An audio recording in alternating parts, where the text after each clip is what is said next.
see the vehicle. Viral ang videong yan ng isang lalaki na ilang beses sinapak ng mga pulis sa Florida sa Amerika. Matapos nito, inilabas ng Jacksonville Sheriff's Office ang videong kuha ng kanilang bodycam kung saan maririnig na ilang beses nilang pinakiusapang lumabas ang lalaki. Iginiit ng mga sangkot na pulis na wala silang nilabag. Base sa police report, sinabi ng isa sa mga pulis na inaabot ng lalaki ang isang lugar kung saan may kutsilyo. Pero pinabulaanan nito ng kampo ng lalaki at iginiit na hindi siya naging palaban.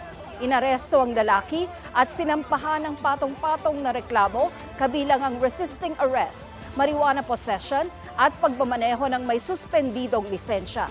Kinondena ng ilang civil rights advocates ang naging aksyon ng mga pulis.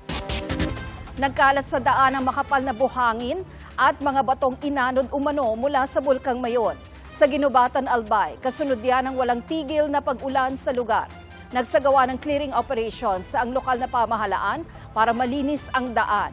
Inaalam pa ng research team ng PHIVOLCS kung sa bulkan nga galing ang mga inanod na buhangin at bato. Nagbabala rin ng mga otoridad sa posibleng dahar kung magpapatuloy ang malalakas na pag-ulan. Sa Legazpi City at Kamalig, sinagip ang ilang residenteng na-trap sa kani-kanilang bahay dahil sa pagbaha. Pansamantala silang nanunuluyan sa mga evacuation center para sa kanilang kaligtasan. Kita ang pagtaas ng usok mula sa bumagsak na passenger plane sa Russia. Agad itong pinuntahan ng mga rescuer matapos mabataan ng isang helicopter ang nasusunog na katawan ng eroplano.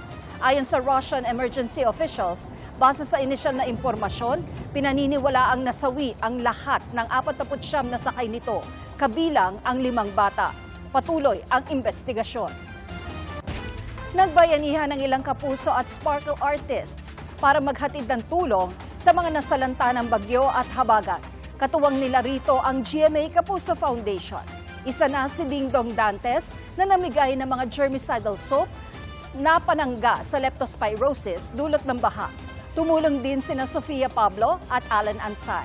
Ramdam din ang spirit of bayanihan mula kay PBB Big Winner Mika Salamanca at kay Will Ashley na nag-volunteer sa isang soup kitchen sa Quezon City. Salamat po sa inyong pagsaksi. Sa ngalan ni Pia Arcangel, ako po si Tina Panganiban Perez para sa mas malaking misyon at mas malawak na paglilingkod sa bayan mula sa GMA Integrated News, ang News Authority ng Pilipino. Hanggang bukas, sama-sama tayong magiging saksi.